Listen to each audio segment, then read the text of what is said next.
Hey you guys, it is I, your very own AMARU, and I'd like to welcome you to a very sweet episode of Food and a Single Guy. Because on this episode, I'm going to be making some chocolate bark. It's very easy, it's very quick, it's very simple, and you can get your kids involved if you so desire. I will be posting all the ingredients for you in the information box below the video, so without further ado, let us continue. Okay, you guys, so what I have here are my chocolate bars, and you don't necessarily have to use chocolate bars. You can also use chocolate chips if you so desire, but I'm using chocolate bars, and I'm using organic chocolate. As you can see, this one contains 72% of cocoa, and then this one, the milk chocolate, contains 35% of cocoa. All right, now I want you to use a solid bar of chocolate. Do not use chocolate that already contains nuts or raisins or whatever. Use a solid bar of chocolate. All right, now what we're going to do next, we are going to crush the chocolate and pour it into our bowl. So there we have it in two separate bowls, our crushed chocolate. Right? So next what we're going to do, we are going to melt the chocolate on the stovetop. If you're comfortable melting your chocolate in the microwave, go right ahead. I don't feel comfortable doing that, so I'm just going to melt my chocolate on the stovetop. Alright you guys, what I have here are some dried cranberries. What I have here is a mix of cashew nuts and pistachios, which I have peeled. And what I have here in this little bowl are some dried fruits. We have some papaya, some kiwi, some pineapple, some strawberry. So what I'm going to do with all the fruit and the nuts, I am going to finely chop them. So let us continue. Okay, you guys, so there we have it, the fruit and the nuts. And as you can see, I have chopped up the fruit into nice bite-sized pieces.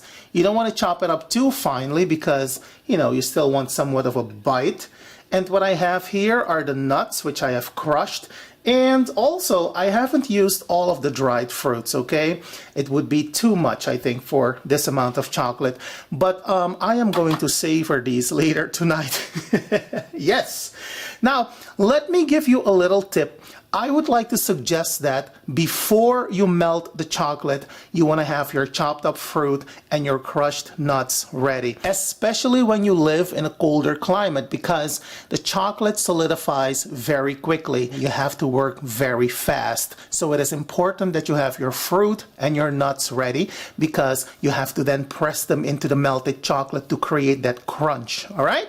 Keep that in mind. So let us move on to the chocolate, baby. Okay, you guys, so next you're going to bring some water to a gentle boil, and then you're going to place your bowl over the pot, just like so. And then you're going to allow the chocolate to melt ever so slowly. And you want to prevent any kind of moisture to get to the chocolate, because chocolate is very sensitive to moisture. Okay, if moisture gets to the chocolate, it will not solidify. So keep that in mind. Turn down the heat and allow the chocolate to melt ever so gently. Okay, and also you need to use a silicone spatula to stir the chocolate with. Do not use a wooden spoon, because moisture can be, you know, trapped in wood, so you don't want any of that for your chocolate. All right. All right, so as you can see right here, it is beginning to melt, right? Can you see? I hope you can see it. There we go. See? And I find that this is by far the best way to melt chocolate. I don't have the patience to melt chocolate in a microwave, but if you have the patience, by all means, go right ahead. All right, you guys, now let's have a look. See? Oh yes, this is looking good. This is looking mighty, mighty fine. So now, with the same amount of love and patience, we are going to melt the milk chocolate. Okay, you guys, so what I have here is a baking dish, which I've lined with some parchment paper. I am now going to pour the dark chocolate into the dish, just like so.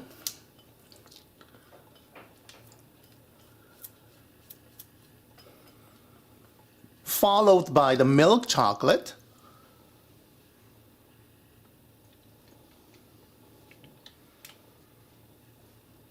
And next what I'm going to do, I'm going to take a fork and I'm simply going to doodle just like so. And the reason you do that is because you want it to look cute. You want to create abstract little figures into the melted chocolate, all right?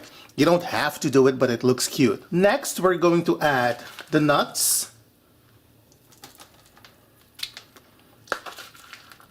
Just like so.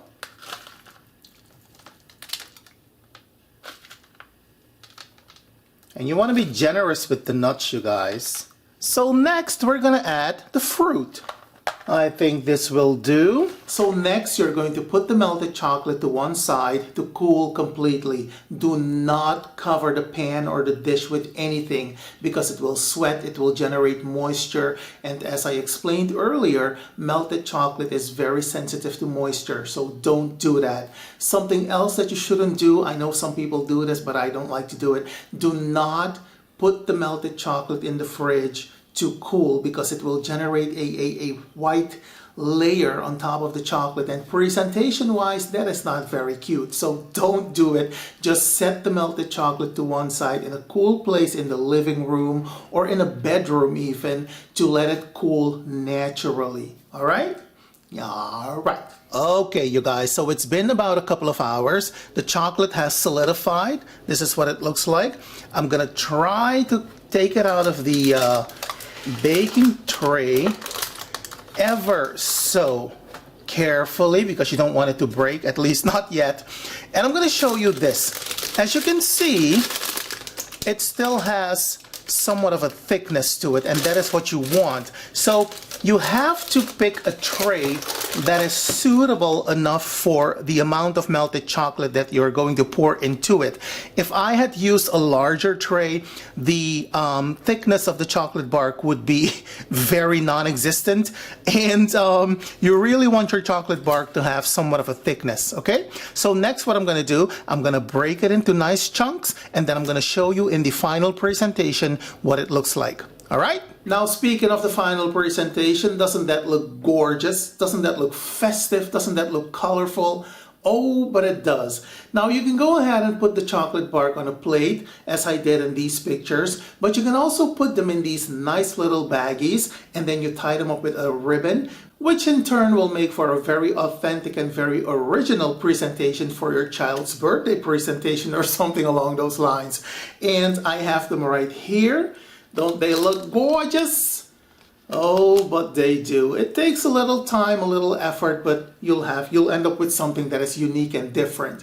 Now, if you decide to try to make this chocolate bark, this chocolate goodness, if you decide to try to make it yourself, let me know how it turned out, because I'm always interested in hearing from you. In the meantime, do be well, take care, happy cooking, happy eating, don't add crazy to the craziness, and I will see you when I see you. Have a good one, you guys. Bye!